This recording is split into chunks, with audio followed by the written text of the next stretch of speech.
प्रस्तुत है क्षेत्रीय समाचार एकांश की कोविड-19 पर विशेष प्रस्तुति। नमस्कार श्रोताओं, आपके साथ मैं पंकज सनवाल खुलबे। श्रोताओं, हर मुश्किल की स्थिति हमें कुछ न कुछ सिखाती है। इस बीच प्रदेश में एक ओर राज्य सरकार और जिला प्रशासन की ओर से कोरोना संक्रमण को रोकने के लिए कई उपाय किए जा रहे हैं। जहां कल से प्रदेश में व्यावसायिक गतिविधियों को बढ़ावा देने के लिए बाजार खुलने के समय को सुबह 7 बजे से शाम 7 बजे तक कर दिया गया है। इस बीच प्रदेश में कोरोना की बढ़ती चुनौतियों के बीच सरकार लगातार प्रवासियों को वापस ला रही है, लेकिन अब बाहर से आने वाले लोगों की संख्या में काफी कमी आई है। ये जानकारी कल हुई एक प्रेस वार्ता में शासकीय प्रवक्ता मदन कौशिक ने दी। या बाहर से आने वाले लोग हैं, वो संख्या अब कम है। दिल्ली में आपको मालूम है कि हमारी बसें गई थी, वो खाली आई है। जिन लोगों ने रजिस्ट्रेशन इत्यादि कराया था वो भी अब उस रूप में नहीं आ पा रहे हैं। तो ये चिंता का विषय नहीं है, अपितु ये उस रूप में है कि हम लोग अब जो मोटा मोटा आकलन हम लोगों ने किया कि अब हम जो बचे हुए लोग हैं, जब उन पर हम फोन करते हैं या मैसेज छोड़ते हैं तो जो उनका वापस रेस्पॉन्स आता है वो 20-25% से ज्यादा नहीं है। और 20-25% में भी जो पॉजिटिव है वो 3% है लगभग। 1 लाख फोन किए, उनको सूचना दी, 30% ने हमें वापस किया। जिन्होंने नो किया वो 27,000 है, जिन्होंने यस किया वो 3,000 है। तो इस प्रकार से राज्यों में जो आने वाले लोगों की संख्या वो दिन प्रतिदिन न केवल कम हो रही है, अपितु ये माना जाए कि अधिक से अधिक लोग जो आने वाले थे वो मैक्सिमम आ भी गए हैं। वहीं सरकार और जिला प्रशासन द्वारा कोविड-19 की महामारी से निपटने के लिए महत्वपूर्ण कदम उठाए जा रहे हैं। वहीं स्थानीय स्तर पर भी आमजन अपनी सहभागिता निभा रहा है। इसी क्रम में पिथौरागढ़ जिले के धारचूला में कोरोना वायरस के संक्रमण से बचने के लिए क्या उपाय किए जा रहे हैं और क्या गतिविधियां की जा रही हैं, इसके बारे में बताया धारचूला के उप जिलाधिकारी अनिल शुक्ला ने हमारे संवाददाता राघवेश पांडे से बातचीत में। शुक्ला जी, आप धारचूला में एसडीएम हैं और इस बार कैलाश मानसरोवर यात्रा कोविड-19 को देखते हुए स्थगित कर दी गई है। क्या है पूरा मामला? रणनीति बनाई गई है, क्यों रोका गया? कैलाश मानसरोवर यात्रा की शुरुआत जो है आवेदन पत्र प्राप्त करने से होती है और ये भारत सरकार शुरू करती है। हमने आवेदन किया क्योंकि पहले आमंत्रित किया जाता है, उसके बाद फिर उनकी स्क्रीनिंग की जाती है, फिर डॉक्टरी परीक्षण किया जाता है, फिर पैसे जमा कराए जाते हैं, फिर दल का डिसाइड होता है, फिर उसके बाद यात्रा होती है। ये कार्रवाई 4 महीने पहले से शुरू हो जाती है। इस बार जो है ये कार्यक्रम हुआ ही नहीं। अच्छा, मतलब भारत सरकार ने ही रोक लगा रखी, स्थगित कर रखी। या तो स्थगित तो शायद अभी आधिकारिक रूप से नहीं की है। अच्छा, तो इसका लगता है कि यात्रा नहीं हो पाएगी। इससे लग रहा है कि कुमाऊं मंडल विकास यात्रा जो है ये कैलाश मानसरोवर का वो हो नहीं पाएगा। अच्छा शुक्ला जी, कोरोना वायरस का संक्रमण को देखते हुए व्यापारिक गतिविधियां प्रभावित हुई हैं। धारचूला में भी क्या प्रभावित हुई हैं व्यापारिक गतिविधियां, और जो चीन से व्यापार होता था उस पर कितना असर पड़ा है?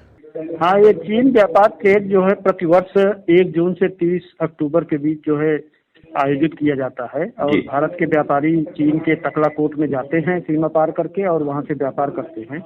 इस बार हमने व्यापारियों की बैठक बुलाई थी, तो व्यापारियों का कहना है कि इस बार जो है वो कोरोना संकट देश के ऊपर आया है, इसलिए हम लोग अपनी जिम्मेदारी समझते हुए हम इस बार जो है व्यापार नहीं करेंगे और देश के कोरोना को हराने में अपना योगदान देंगे।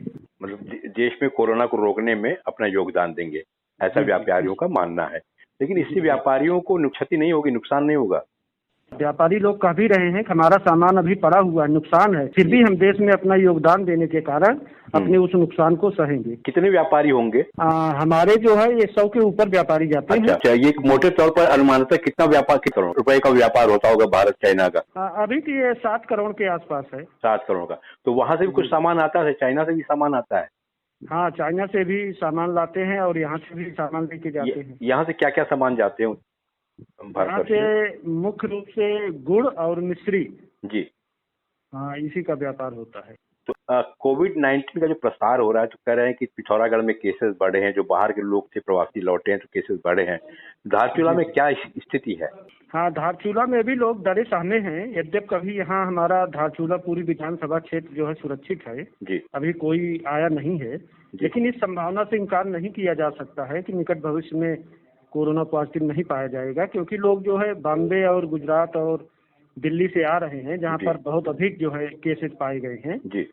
तो यहाँ भी प्रबल संभावना बनी हुई है कि कभी भी कोई केस पॉजिटिव हो सकता है। जी, तो क्या उपाय क्या क्या कर रहे हैं आप लोग प्रशासन के स्तर पर? हाँ, उपाय यही हम लोग कर रहे हैं कि जिले से ही इनकी स्क्रीनिंग और इनकी सैंपलिंग की जा रही है। पीएमओ तो उन्होंने 20 सैंपलिंग यहाँ दी है जी, तो उसको आज हम आयोजित भी कर रहे हैं कुछ रैंडम के आधार पर, और जो बॉम्बे से आए हैं, जो अन्य जगहों से आए हैं, उनकी सैंपलिंग आज हम करा रहे हैं जी जी, और इसको हम भेजेंगे। इसके अलावा जो वहाँ से आ रहे हैं जी, उनको हम जो है क्वारंटाइन करा रहे हैं और सख्ती से उसका पालन करवाने की कोशिश कर रहे हैं। जी, जो बाहर से आ रहे हैं और कोरोना पॉजिटिव हैं तो उन्हें उनके गंतव्य तक पहुंचाया जाएगा, उसका क्वारंटाइन किया जाएगा। उत्तराखंड सरकार ने भी इंस्ट्रक्शन दे रखा है, इन्हें जो है सुरक्षित और सुविधा के साथ इनके घरों तक पहुंचाया जाए, नियमों का पालन करते हुए। मतलब उनको क्वारंटाइन अगर चेक किया जाए, उनका स्वास्थ्य परीक्षण किया जाए, फिर उसके बाद अगर उनको पॉजिटिव मिलते हैं उनको क्वारंटाइन अस्पताल में भर्ती कराया जाए, अगर नहीं है तो भी क्वारंटाइन किया जाए। जो बाहर से आ रहे हैं उनको क्वारंटाइन करने का प्रावधान है।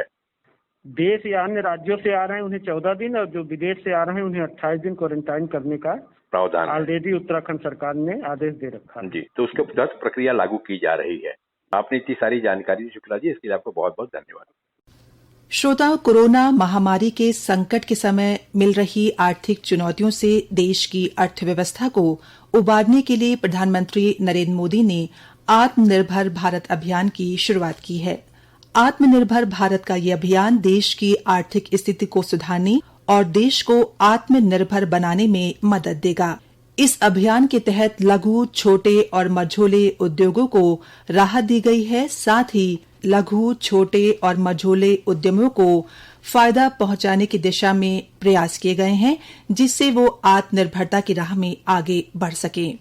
इसी क्रम में किसानों की आय दोगुनी करने के उद्देश्य से नाबार्ड की ओर से जगह जगह किसान उत्पादक संगठन का गठन किया जा रहा है।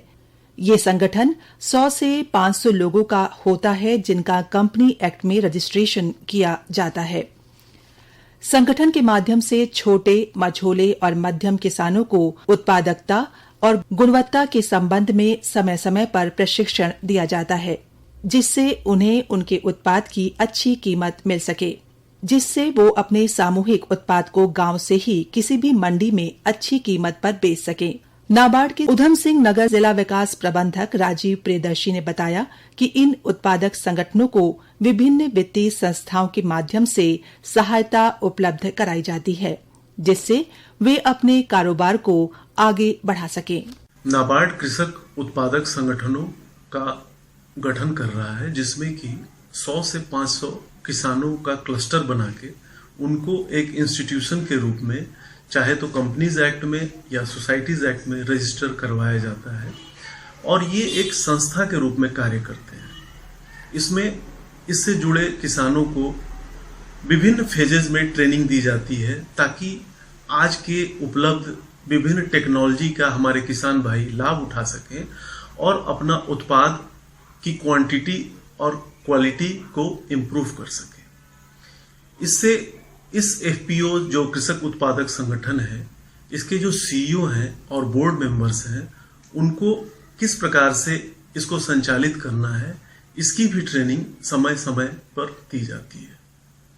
साथ ही इसमें सबसे बड़ी बात यह है कि इससे जुड़े किसान जो हैं वो अपना एक बिजनेस प्लान तैयार करते हैं और वो उसके अनुरूप किसी भी वित्तीय संस्थान से ऋण लेकर अपने कार्य को बड़े स्तर पे कर सकते हैं। साथ ही इन कृषक उत्पादक संगठनों को राज्य सरकार की ओर से भी विभिन्न प्रकार की सुविधाएं उपलब्ध है। जैसे अगर कोई भी कृषक उत्पादक संगठन मशीन खरीदना चाहता है, जैसे ट्रैक्टर, कंबाइन हार्वेस्टर, रोटावेटर, तो इस पे राज्य सरकार के कृषि विभाग के तरफ से विभिन्न प्रकार की सब्सिडी भी उपलब्ध है। साथ ही ये कृषक उत्पादक संगठन कृषि विभाग से विभिन्न प्रकार के इनपुट सप्लाई के लाइसेंस भी प्राप्त करते हैं, जिससे कि ये खाद, बीज और विभिन्न पेस्टिसाइड्स की खरीद और बिक्री कर सकते हैं। इसका फायदा ये भी है कि किसान को, चूंकि अगर कोई किसान छोटे एक एक करके खरीदता है तो उसको इसकी लागत मूल्य ज्यादा पड़ती है, लेकिन एक मुश्त खरीदने पे इसकी लागत कम पड़ेगी। इस प्रकार से इन एफपीओ के गठन में भारत सरकार की यही मंशा है कि हमारे जो छोटे जोत के किसान हैं वो किस प्रकार से अधिकाधिक रूप में लाभान्वित हो, उनका इनपुट कॉस्ट कम हो और उनको एक अच्छे मार्केट की एक्सेसिबिलिटी हो, उनको क्रेडिट लिंकेज की उपलब्धता हो, उनको समय समय पे ट्रेनिंग भी मिल सके, जिससे कि वे अपने उत्पाद की क्वांटिटी तो बढ़ाएं ही बढ़ाएं, साथ ही क्वालिटी भी बढ़ाएं। उधम सिंह नगर जिले में अभी तक सितारगंज, कदरपुर और किच्छा में 3 किसान उत्पादक संगठन बनाए गए हैं, जो हल्दी, लहसुन, सब्जी उत्पादन के साथ ही डलिया, टोकरी जैसे उत्पाद बनाने का कार्य भी कर रहे हैं। इन संगठनों के सदस्यों का मानना है कि सरकार की ये बहुत अच्छी पहल है, इससे उन्हें अपने उत्पाद की कीमत अब पहले से अच्छी मिल रही है। मेरा नाम चूरामन है। मैं किच्छा क्षेत्र ग्राम सतैया का रहने वाला हूँ।